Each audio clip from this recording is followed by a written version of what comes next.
Greetings, Eric Backer, naturopath from New Zealand. Thanks for catching up with me on this new video.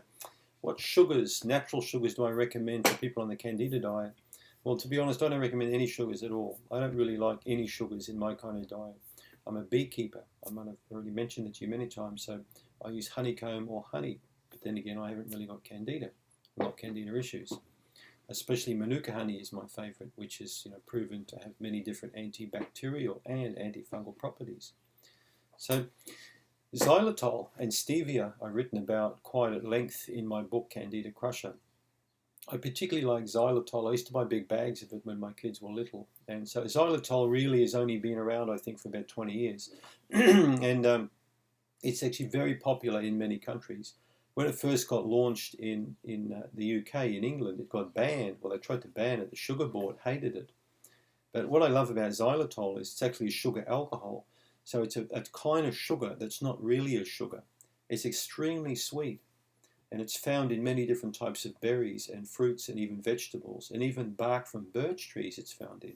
So it's actually a natural sugar, but unlike cane sugar, it's not really going to affect you in the same way. It doesn't have the same glycemic index, so it doesn't shoot your blood sugar up and push insulin up and make it crash, which is a crazy thing to do. So I did a dumb thing when I was in America recently. I was very thirsty and hot. So we stopped by this stand and I saw this gelato fruit ice cream. I thought, wow, that looks pretty cool. It's hot here. I'm going to have some of that.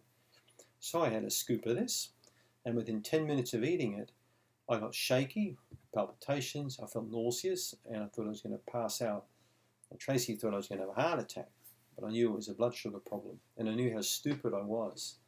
Gelato in New Zealand doesn't have the kind of sugar levels that I found in America. Everything in America's got sugar in it. Everything. It's fake.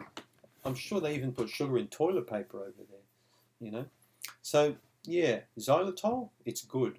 It inhibits Streptococcus mutans, which is a bacteria on your teeth and in your mouth that's involved in oral plaque.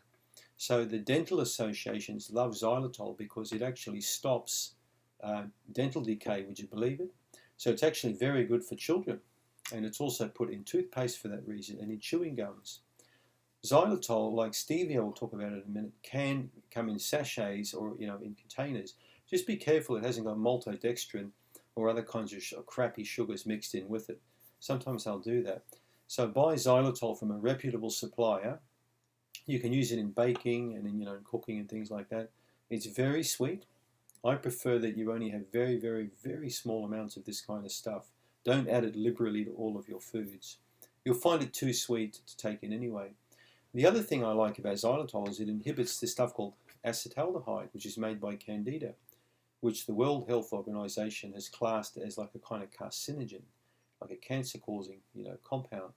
The Italians have done research on Candida and found in most cases of cancer, Candida actually is lurking in the background.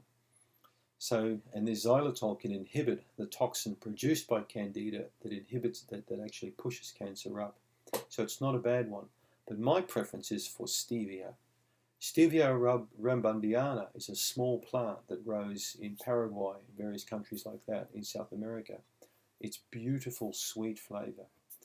So when I grew this one last summer, which I'm growing again this year, I had some kids in the yard and said, hey, check this out. And the little girls were coming over, I picked a few leaves off, try this out. And they reluctantly chewed it, and they went, wow, this tastes like sugar. So you can actually grow stevia rambundiana. You can probably get it from a nursery or a garden specialist, or you can get seeds and grow it yourself. It's nice to add to salads, it's nice to add to drinks, and to me that's the best way to enjoy sugar is from a plant, because you've got all the fibres with it. Stevia will come in small sachets. There are about 3 or 4 grades of stevia. You've got beverage grade, you've got confectionery grade, and I believe also you've got one for cooking or baking. Now, stevia is very sweet. It's many times sweeter than cane sugar. So you only need a very, very small amount of it to put in a drink. So stevia also has unlike xylitol, it does have an effect on blood sugar, but it's minuscule. So for diabetics, I would say have xylitol. But if you're not a diabetic and you want something sweet, go for the stevia. It's delightful. Xylitol, I would see more of a kind of drier, kind of a sweet taste, for want of a better word. It's a different kind of flavour. You need to experience both of them to see which one you like. My preference is for stevia. Yours may be for xylitol. So xylitol is spelt with an X. XY, Xy. Okay? So check both those sugars out. But remember, the best sugar is no sugar. And if you really want to enjoy sugars, eat berries instead. Raspberries, blueberries, strawberries, bell peppers, these things, the capsicums, the bell peppers, these are quite sweet. So these are natural forms of sugar with all the fibers that go with them. I think it's a much better approach for your digestive system than just sprinkling a little bit of stuff out of a packet onto food. But check it out, xylitol and stevia. Those are the two core ones that I recommend if you've got candida.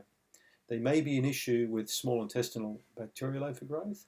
If you get bloating and gas when you have stevia or xylitol, stop them at once.